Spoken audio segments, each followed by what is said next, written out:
right. Well, good afternoon, everyone. Thanks for joining us for our Lunch and Learn. Today, we have Wayne joining us from ChildFriendly, like all of our Lunch and Learns, here to answer any questions you guys might have about processes, management support, those kind of things as we go through. Um, I'm Crystal Churcher. I'm here to kind of bring an operator to operator perspective for how things actually work in the field, how we can kind of support each other, and how we tackle different topics that come up.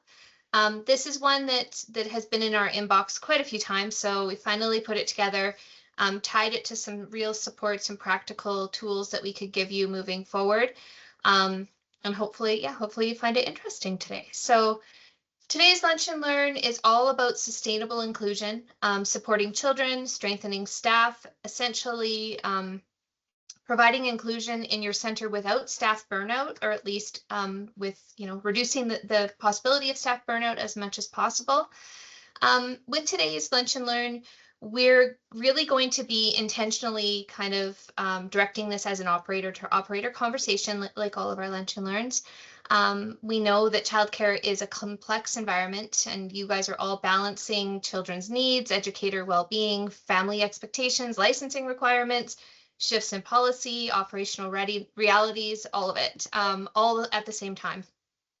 So today is really not theoretical training. It's all about practical discussion, practical skills and tools that we can give you. Yes, we're going to be talking about inclusion, but more specifically, we're talking about high impact changes that you can implement immediately in your programs, strategies that will help you to support children with additional support needs, support educators in difficult moments, reduce daily stress in your classrooms, increase educator confidence and competency, and strengthen the quality of care across your center. My goal today is to give you guys tools that educators can actually use tomorrow morning in your center. Like all of our Lunch and Learns today, feel free to use the chat throughout. I'll do my best to answer them. Wayne will answer too. At the end, we'll leave a lot of time for questions and just open discussion if there's anything you want to talk about or bring up. But this is what we're going to be covering today, inclusion without burnout. So we're going to be looking really at why it matters right now. Behavior as communication, we always hear that phrase, and we're just going to kind of unpack it a little bit. Prevention, so prevention through environment and routines, in the moment de-escalation tools, after the incident, some reset and repair strategies, documentation that really protects your center, protects your educators, calm and clear family communication around incidents and moments in your classrooms, and then using patterns to make better decisions and embedding inclusion into everyday systems within your already existing operations. All right, so with that being said, we'll get right into it. So the reality right now, I mean, I don't think I need to tell you guys what the reality is. You're probably living it every day as you enter your center and as you move through the day and the routine with the kids in your classrooms. But this is really something I wanted to put together just to kind of frame what we've seen people ask for. This graph, which is slightly cut off on the corner, I couldn't squeeze it in anymore. It comes directly from an industry survey that was circulated through January and February directly to ECEs in Alberta. There was just under 2,000 people had replied to the survey, and the question really was, what type of professional development, training, or resources do you feel you need that would help you in your day-to-day practice, help you with competency, and help to support you with what you're seeing on the floor? It was pretty clear that behavior and crisis resources at 38% was definitely something that educators feel is lacking right now. We had educator well-being or resilience was quite high at 25.5%, leadership and supervision, and inclusion strategies. So those were the top four out of the question. There was about 8, I think, on the options.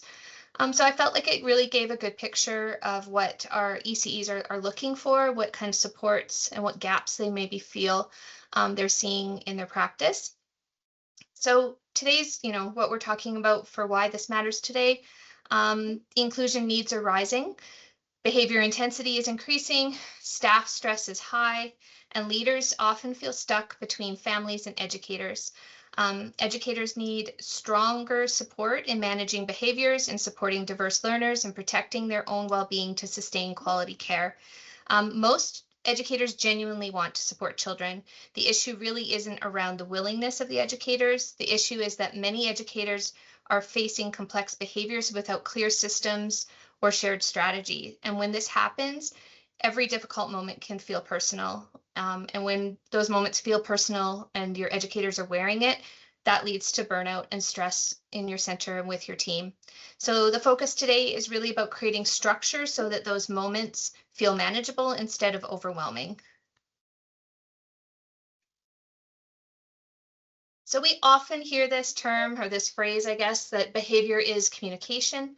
One of the most powerful mindset shifts that you can make is understanding that behavior is communication, that challenging behavior is rarely defiance, and that most often it's a child communicating, communicating with them being overwhelmed or that they don't have the skill for what you're being asked of them yet, that they need help, that the situation feels too much. And when we interpret behaviors as defiance, we often respond with control. When we interpret behaviors as communication, we respond with strategy.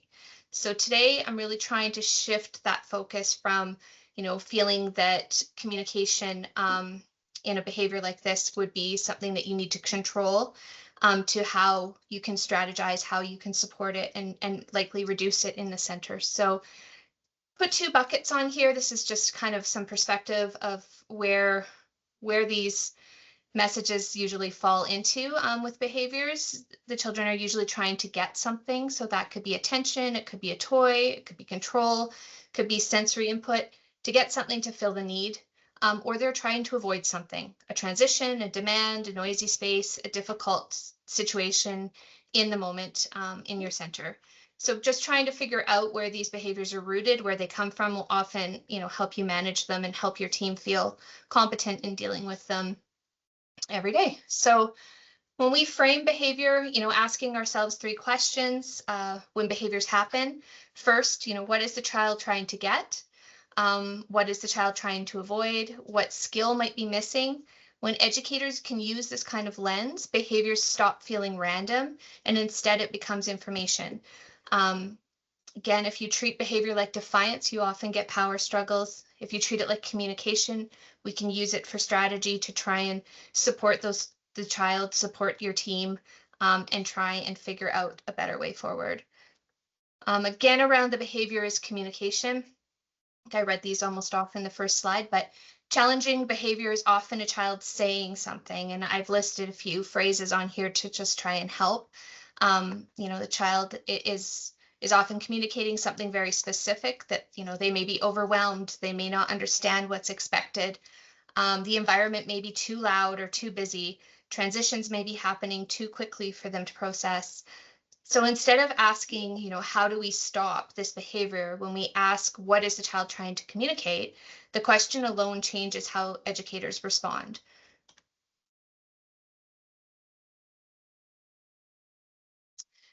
So we have had lunch and learn specifically around setting up environments, around implementing routines and putting in different real resources into your space. Today, we're not talking about this, super specifics around environment, around, how you set up a calming corner or anything like that. And we can absolutely talk about that at the end if you have more questions. But again, today's is really just practical kind of reframing, some different perspective and lensing that you can implement with your team right away to hopefully reduce some of the burnout and stress that may be coming up on the floor. So one of the most effective ways to support inclusion is prevention. This is not always possible, but just wanted to kind of put it out there to support. But hotspots is what we call them, are often predictable times or routines where behavior tends to escalate. These might include times, for lining up, for cleaning up, transitions, waiting periods, large group activities. When behaviors repeatedly occur during the same routine, it usually means the routine needs adjustment. So if you look at one reoccurring stress point Maybe you have a certain time in your center, a certain time in your day, that certain things keep coming up. Look at what is happening just before that incident, just before that behavior comes out. If the children are waiting to go outside, how long are they waiting? How can you reduce that time if it's becoming a problem for certain children? Are expectations clear and visible? Do the children know what's expected of them in that transition time or during that period? And are your staff positioned strategically? So, there's a lot of things that you can look at to analyze when these behaviors come up, to try and mitigate them, to try and redirect, and to try and reduce them and prevent them next time. So identifying hotspots. Hotspots are predictable times, places, or routines where behaviors regularly escalate. They're rarely random. So I had listed these off as being some of the common hotspots in childcare. Transition times, especially going from inside to outside, are often, really difficult, really busy and loud times. You can always talk to your staff about this too. One of the simplest things you can do actually is to engage your educators and ask them, when does the room feel most stressful? What time of day feels chaotic? And where do most incidents happen? Once you've identified those patterns, you can adjust the environment or the routine rather than focusing only on the child. So it's important, I think, in your center to always be engaging with your educators, to have these kind of questions ready, and to get their feedback on what is actually happening throughout the day, throughout the environment and the routine. In the moment de-escalation tools, again, we've had other lunch and learns in the past that we've spent a lot of time talking about, specific sensory tools and those kind of things. We're not going to go into a ton of detail on the resources today, but just some basic kind of practical tools for you. When behavior escalates, the goals shift. And at that moment, your educators are no longer teaching, they're no longer guiding, they're stabilizing the situation. And the priorities really become safety, regulation, containment, and dignity. And this means keeping language simple, your tone calm, and responses predictable. There's some great resources that will follow up from today's session that will have some scripts for your staff based on age groups and different things. So check your inbox, and if you don't receive them, let us know, we'll send them to you. But I put together a 4-step de-escalation model just to give you an idea of some of the things that you could present even visually with your team. It's a simple structure that can really help educators respond consistently. First, you need to be regulated. The educator needs to be regulated. So, slower voice, fewer words, calmer body, let's say calm voice, even a quieter voice. Regulate yourself. Secondly, name the feeling. You're feeling frustrated, you're really frustrated. Identify it and support the child through that. Third, state the boundary. I can't let you hit, or I need to make sure that you're safe, those kind of things. And fourth, offer a safe choice. So, you can come and sit with me. I see you're frustrated. You can sit in the calming corner, to give some different options. I'm a big believer in talking through these in very short, precise words, making sure it's very intentional.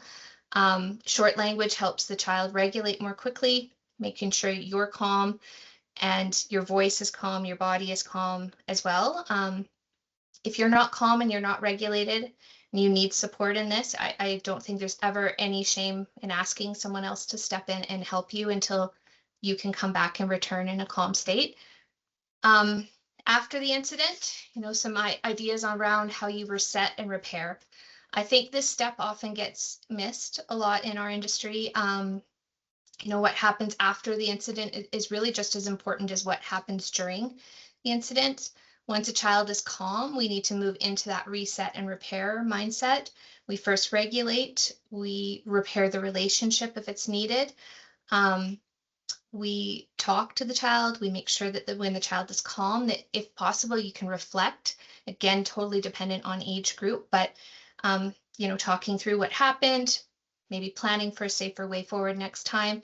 But debriefing with your team, I think, is really important if there's time, and making sure you set up that time and acknowledge that it is important to have that debrief with the staff involved in incidents as well, talking about what happened in the incident and making adjustments and discussing how you could make those adjustments, even if it's just one thing for the next day, to see if it works and to try and make it a better day than what you're currently having. If the same behavior keeps happening repeatedly and nothing changes, your educators are going to feel stuck. They won't feel like there's change. They won't know what to do. So here we've just kind of laid it out again, like regulating first. You can't do anything when you're unregulated. Repairing that connection, so restoring safety and simple peer repair if it's needed and if it's age appropriate. Reflecting later when everybody is calm, what can we try to do next time? Debriefing with your team, even if it's 2 minutes. Talk about the trigger, talk about what helped, talk about what didn't work, what you could fix. Adjusting even just one thing, like your routine, your transition, environment, staff support during those critical times. And then we'll talk a little bit more about this later on, but documenting with purpose. So making sure there's context, a staff response, and a follow-up plan with any of your documentation. Again, just a bit of a visual around those steps. So to regulate, repair, reflect, debrief, adjust, and document.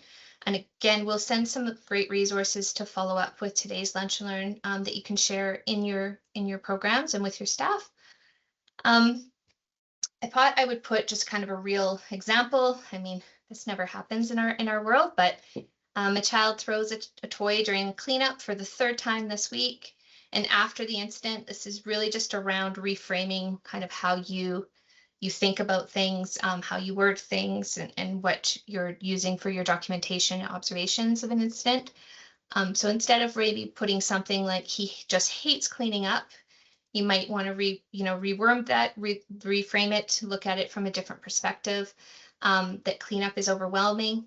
Tomorrow we can give him one specific job, maybe with a 2-minute warning, looking at how you can change one thing from that day, from that moment, that small adjustment that hopefully can have a large reduction in the stress of the educators, and the child in that moment. So just taking that small incident, and trying to come at it from a point of, what didn't work? Why are we here? Why did this happen? What kind of strategies can we put in place, because it's happened now 3 times in the same week, that can really have that reduction of stress across the board. So documentation that protects your center. You need to always, I'm a huge believer in document in our industry. But documentation really serves several purposes. Protects the child, the educator, and the center. Strong documentation needs to be objective. It describes what happens without labeling the child.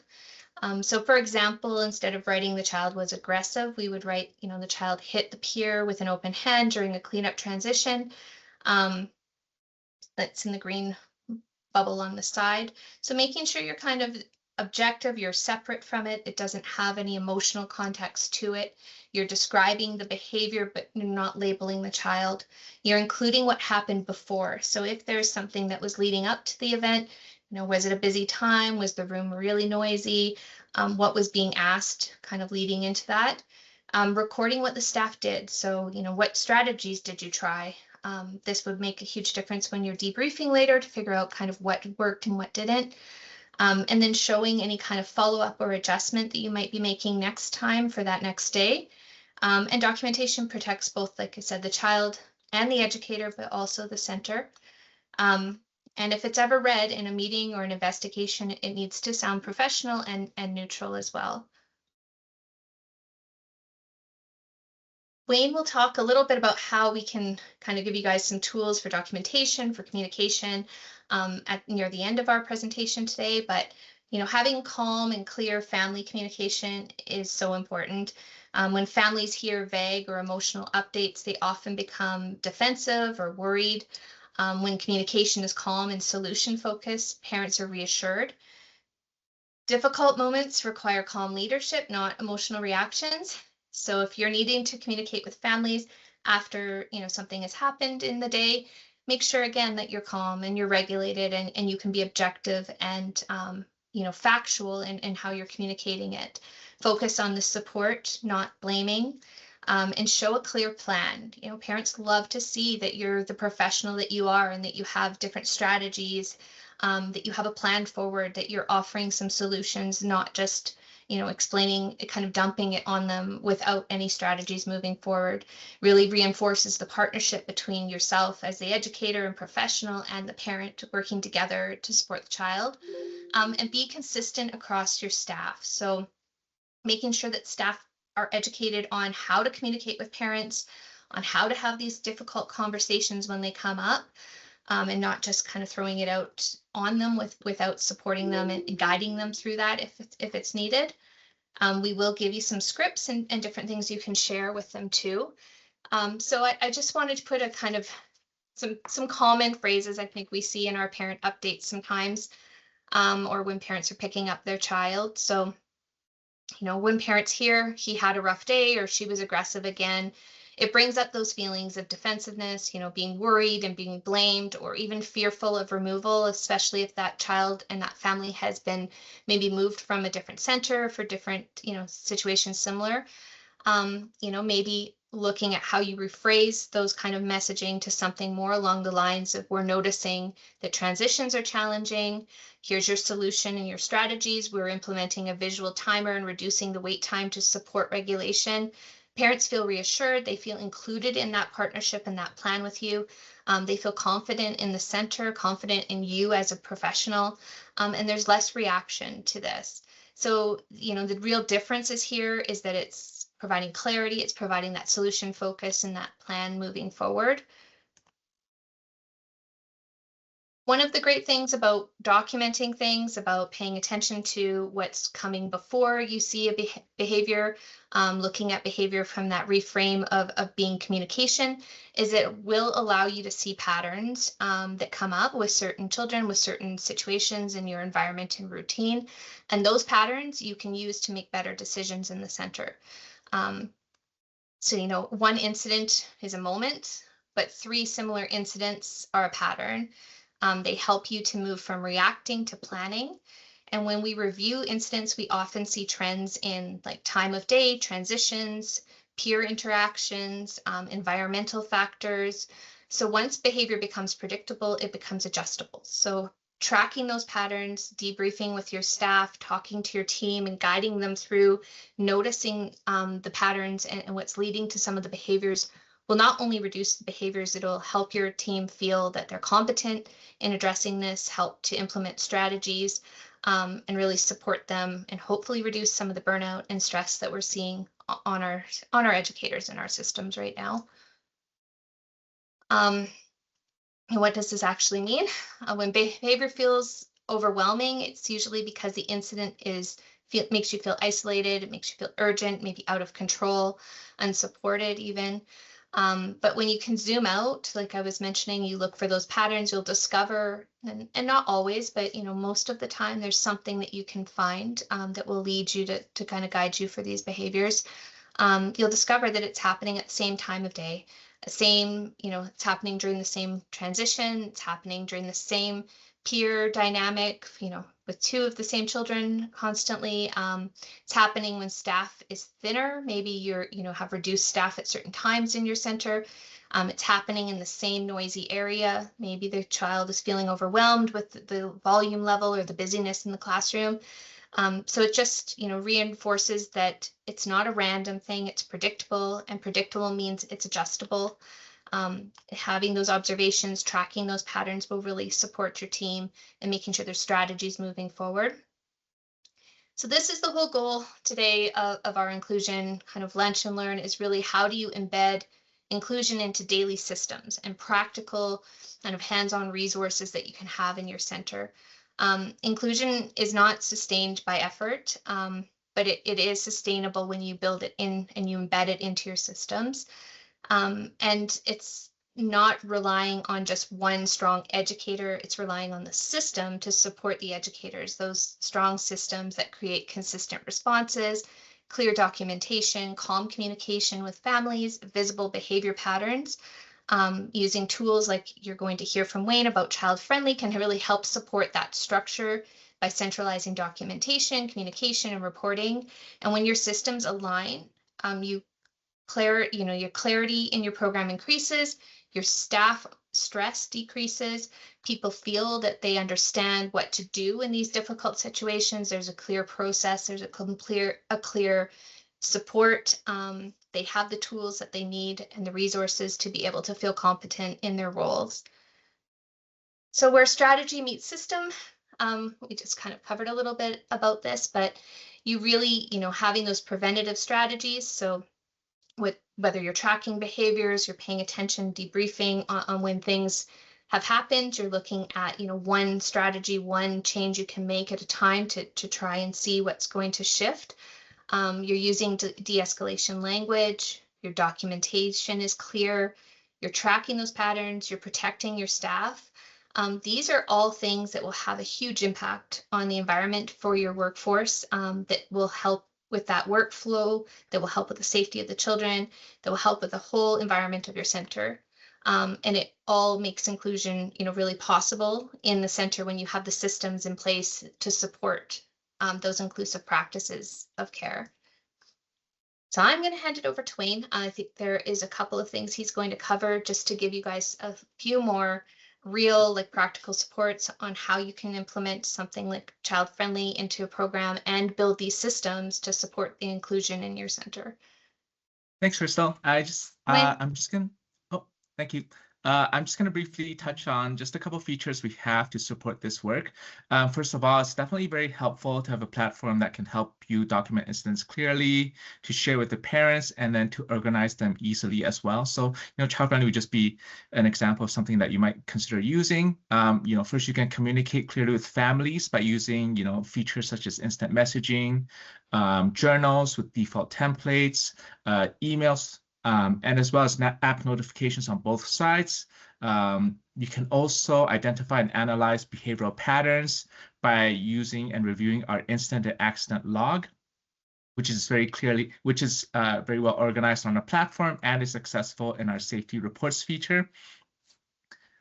Great. So for the next slide, Crystal, we can go to the next slide. Yeah. So when it comes to incident, what we have is we have an incident reporting template that is built to government regulations. We always make sure that we keep this up to date so that it is standardized, easy to use, and meets compliance needs. We fully digitized this incident reporting process. Parents can see the notification. They can view the report right away. And they can also acknowledge and sign the report digitally. So again, we digitize this process to make this whole process seamless, as well as our platform provides secure document storage as well.